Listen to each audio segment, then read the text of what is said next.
মৃত্যু থেকে রেহাই পাওয়ার জন্য অনেক কিছু পরিকল্পনা পরিশুদ্ধ করছে, কিন্তু আল্লাহ বলছে মৃত্যু থেকে আপনি যেখানেই পালাও, যেই সেন্ধুকেই থাকো, মৃত্যু তোমাকে ধরবেই।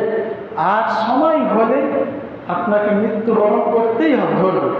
তাই আল্লাহ তাআলা মৃত্যু থেকে পালানো যায় না, ঠেকানো যায়?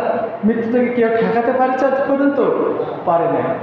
যখন আপনার সময় নির্ধারিত হবে, যে সময় দেওয়া হবে হুকুম, 1 মিনিট আগেও হবে না, 1 মিনিট পরেও হবে না। যেই সময় নির্ধারিত দেওয়া হবে সেই সময় আপনার মৃত্যুবরণ হবে।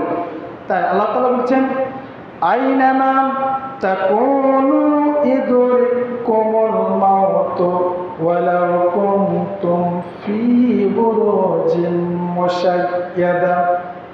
আল্লাহ বলছেন, তুমি যেখানে পালিয়ে দৌড়ে থাকো না কেন, মৃত্যু তোমাকে পাকড়াও করবে, ধরবেই।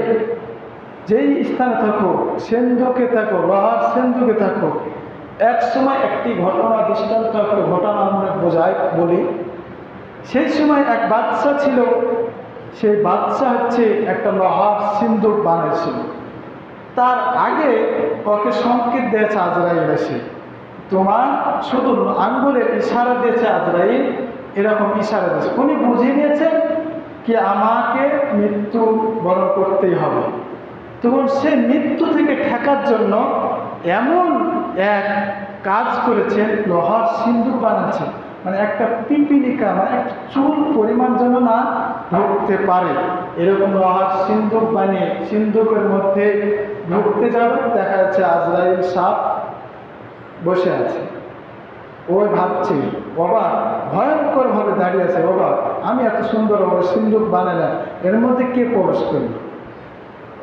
তাহলে আপনি যতই সিন্ধুক বানান, তাই আল্লাহ তাআলা এই ঘোষণা হচ্ছে, আইনামা তাকুনু ইদরিকুমুল মাউত ওয়ালাউ কুনতুম ফি বুরুজিন মুশাইয়াদা। তুমি যেই স্থানে পালাও তোমাকে মৃত্যু ধরবে, সেন্ধুকে থাকো, যেই জায়গায় থাকো লুকিয়ে, মৃত্যু ধরবে। তাই এই মৃত্যু থেকে আমাদেরকে রেহাই না। আজও পর্যন্ত কোনো রাজা বাদশা যতই বড় মানুষ হোক না কেন, মৃত্যু থেকে ঠেকাতে পারেন না।